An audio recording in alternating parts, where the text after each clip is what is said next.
Hujan gerimis membasahi halaman rumah megah di pinggiran Jakarta. Lampu-lampu temaram menerangi ruang tamu yang luas namun terasa dingin dan kosong.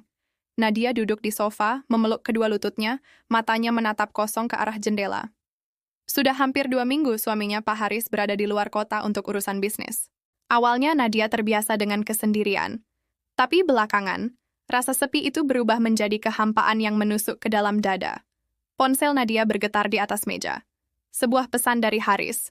"Maaf sayang, aku harus perpanjang dinas lagi beberapa hari. Jaga rumah baik-baik, ya." Nadia menatap layar ponsel itu lama, sebelum akhirnya meletakkannya tanpa membalas. Apa gunanya lagi? Ia sudah terlalu sering menjadi bayang-bayang di rumah ini, hanya sekadar pelengkap dalam kehidupan suaminya. Sambil menghela napas panjang, Nadia berdiri dan berjalan ke dapur, mencari sesuatu untuk diminum.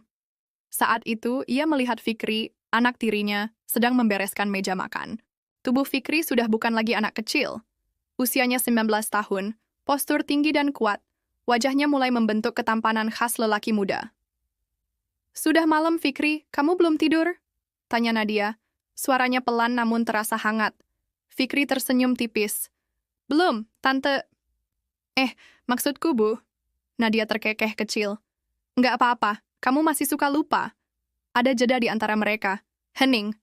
Tapi bukan hening yang biasa. Ada sesuatu di udara malam itu. Sesuatu yang tak terlihat, tapi terasa. "Aku cuma mau bantu beresin, Bu. Biar nggak capek," kata Fikri akhirnya. Nadia memandangnya, matanya yang lelah untuk sesaat menemukan kenyamanan. Ada perhatian di mata Fikri yang selama ini tak pernah ia dapatkan dari Haris. "Terima kasih," bisik Nadia lalu berlalu ke kamar, meninggalkan Fikri yang diam-diam mengikuti langkahnya dengan tatapan sulit dijelaskan. Di balik pintu kamar, Nadia bersandar, menutup mata. Hatinya kacau. Ia merasa kesepian, ia merasa lemah. Dan lebih dari itu, ia mulai takut. Takut pada sesuatu yang bahkan belum berani ia akui. Esok paginya hujan belum juga reda. Suasana rumah makin terasa dingin.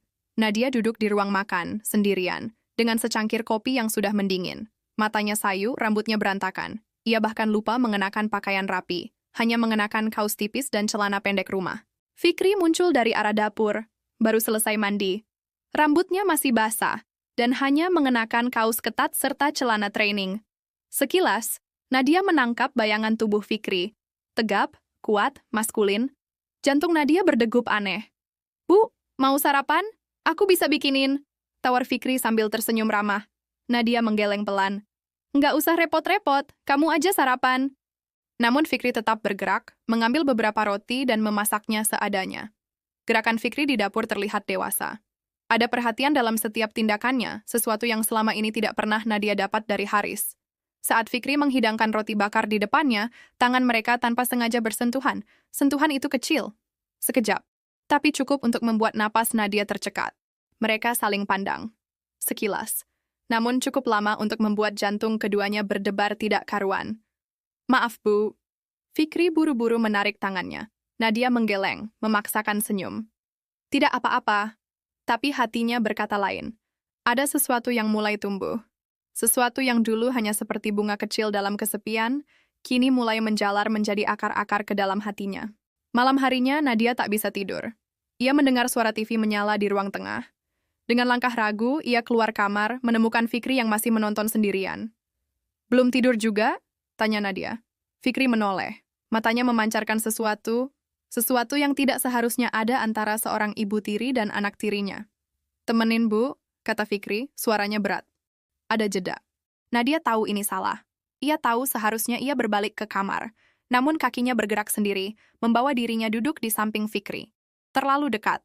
Begitu dekat hingga ia bisa merasakan kehangatan tubuh Fikri, aroma sabun mandinya, detak jantungnya. Dalam hening itu, rasa yang seharusnya ditekan justru makin menguat. Batas antara mereka mulai kabur, perlahan, tapi pasti. Hujan belum juga berhenti membasahi malam itu. Angin dingin bertiup pelan lewat jendela yang sedikit terbuka. Di ruang tengah hanya ada cahaya samar dari televisi yang menyala tanpa suara. Nadia dan Fikri masih duduk bersebelahan. Saling diam. Namun keduanya sadar, udara di antara mereka mulai berubah, mengental, penuh getaran yang tidak terucap. Fikri menggeser tubuhnya sedikit lebih dekat. Begitu dekat hingga bahu mereka bersentuhan. Nadia merinding. Bukan karena dingin, tapi karena kehangatan tubuh Fikri terasa seperti bara api di kulitnya. "Bu!" Suara Fikri serak, nyaris seperti bisikan. "Aku!" Ia tidak melanjutkan. Mata mereka bertemu dalam remang cahaya. Ada rasa bersalah, ada ketakutan. Tapi lebih besar lagi adalah rasa rindu dan keinginan yang selama ini terkubur dalam hati mereka masing-masing. Nadia, tanpa sadar, mengulurkan tangan dan menyentuh pipi Fikri. Tangannya gemetar, namun ia tidak menariknya. Fikri menutup matanya, menikmati sentuhan itu, lalu dengan perlahan menempelkan wajahnya di telapak tangan Nadia. "Aku kangen, Bu. Aku kangen banget ada yang sayang sama aku," bisiknya. Kalimat itu menusuk Nadia. Membuka luka lama tentang dirinya yang bertahun-tahun merasa sendirian, bahkan saat suaminya masih ada. Dalam sebuah gerakan yang lambat namun pasti, Fikri menarik Nadia ke dalam pelukannya. Hangat, erat. Begitu lama, begitu dalam, seolah dunia luar lenyap, meninggalkan hanya mereka berdua dalam gelembung kecil itu. Nadia tahu ini salah, semua tentang ini salah, namun tubuhnya tidak bisa melawan. Kepala Fikri menunduk, mendekat ke wajahnya, dan saat bibir mereka akhirnya bersentuhan, dunia seakan berhenti berputar. Ciuman pertama mereka gugup, kaku. Namun, seiring detak jantung mereka yang berdegup kencang, ciuman itu berubah menjadi lebih berani, lebih dalam, lebih menggebu. Tangannya mengecup leher Nadia. Nadia mengerang pelan, tubuhnya bergetar di dalam pelukan Fikri. Malam itu, semua batas yang pernah ada, hancur tanpa sisa. Di atas sofa tua ruang tengah itu, di bawah suara hujan deras, mereka menyerahkan diri pada hasrat yang selama ini mereka tekan, dan menemukan sebuah dunia baru yang sama-sama menggetarkan sekaligus menakutkan. Mereka tahu tidak ada jalan kembali. Segalanya sudah berubah. Selamanya. Pagi datang dengan perlahan, seakan enggan mengusik dunia yang semalam dipenuhi bisikan dosa. Nadia terbangun lebih dulu. Ia memandang sekeliling dengan napas berat, sofa ruang tengah berantakan, selimut jatuh ke lantai, dan Fikri masih tertidur memeluknya dari belakang. Saat menyadari apa yang terjadi, rasa bersalah menghantam dadanya begitu keras. Sejenak ia hanya bisa terdiam, mendengarkan detak jantungnya sendiri yang berdegup panik. "Apa yang sudah aku lakukan?" bisiknya lirih. Nadia menahan air mata yang mendesak keluar. Bayangan suaminya, wajah yang dulu ia cintai, muncul sesaat di pikirannya. Namun cepat tergantikan oleh wajah Fikri, anak muda yang memberinya rasa yang tak pernah lagi ia rasakan selama bertahun-tahun. Perlahan ia melepaskan diri dari pelukan Fikri dan berdiri. Tubuhnya gemetar. Perasaannya campur aduk, antara kebahagiaan, ketakutan, dan rasa malu. Ia berjalan ke dapur, membuka keran, membasuh wajahnya berkali-kali, berharap air dingin bisa menyapu bersih dosa di hatinya, namun suara langkah kaki dari belakang membuat tubuhnya menegang. "Bu!" Suara Fikri pelan, penuh ketidakpastian. Nadia tidak berani menoleh.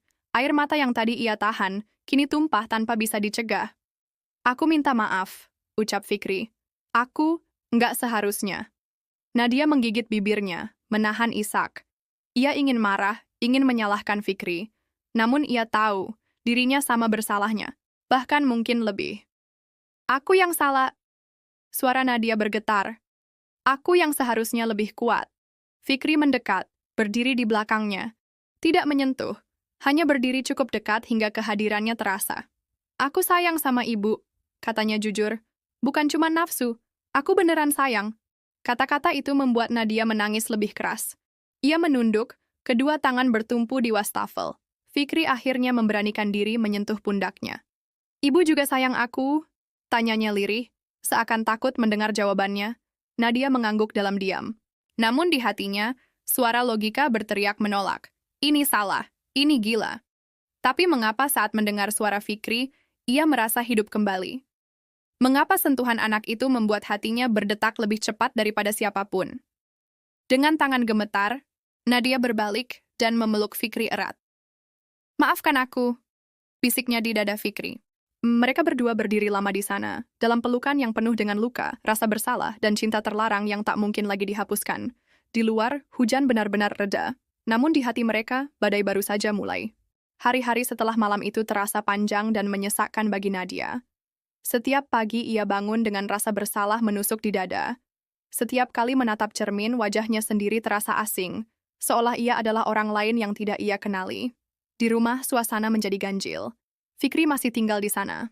Ia membantu Nadia dengan penuh perhatian, bahkan lebih sayang daripada siapapun. Namun justru perhatian itu yang membuat luka di hati Nadia semakin dalam. Kadang kala saat Fikri memandangnya penuh harap, Nadia ingin berlari. Lari sejauh mungkin dari semua ini. Suatu sore, saat mereka duduk di teras rumah, Fikri membuka suara. "Ibu," katanya pelan, "kalau semua ini salah, aku rela pergi. Asal ibu nggak sedih." Nadia menahan napas. Perkataan Fikri seperti mengiris hatinya. Anak ini benar-benar mencintainya tanpa syarat. Namun dunia tidak akan pernah mengerti. Jika orang tahu, jika keluarga tahu, jika masyarakat tahu, mereka akan dihujat, dikutuk, dianggap kotor. Nadia menunduk, air mata menetes membasahi tangannya. "Fikri, aku juga sayang kamu, tapi kita tidak bisa hidup seperti ini." Fikri mengepalkan tangannya erat-erat. "Aku nggak peduli. Aku mau sama ibu, selamanya." Kalimat itu membuat dada Nadia sesak. Ia ingin sekali mempercayai kata-kata itu. Ia ingin sekali percaya bahwa cinta mereka cukup kuat melawan dunia. Namun akal sehatnya tahu. Tidak semua cinta bisa dimenangkan. Malam itu, Nadia menulis surat. Dengan tangan bergetar, ia menulis kata-kata yang terasa seperti menusuk jantungnya sendiri. "Maafkan aku, Fikri. Aku terlalu egois. Aku ingin kamu bahagia, bahkan jika itu berarti aku harus pergi dari hidupmu." Keesokan paginya, Nadia sudah tidak ada di rumah. Hanya surat itu yang tersisa di meja makan, bersama secangkir kopi yang mendingin. Fikri menemukan surat itu saat matahari baru saja terbit. Ia membacanya dengan tangan gemetar, lalu menangis. Menangis untuk pertama kalinya sejak orang tuanya meninggal dulu. Di suatu tempat yang jauh, Nadia berdiri di depan jendela hotel kecil, memandang langit pagi yang sendu. Hatinya hampa, namun ia tahu. Cinta sejati kadang berarti melepaskan, bukan menggenggam. Ia membiarkan air mata terakhirnya jatuh, lalu tersenyum tipis. Dalam diam, ia berdoa agar Fikri menemukan cinta yang tidak harus disembunyikan dari dunia. Karena cinta mereka, sesakit apapun, telah menjadi bagian dari dirinya. Sebuah rahasia kecil yang akan ia bawa selamanya, sampai akhir hayat.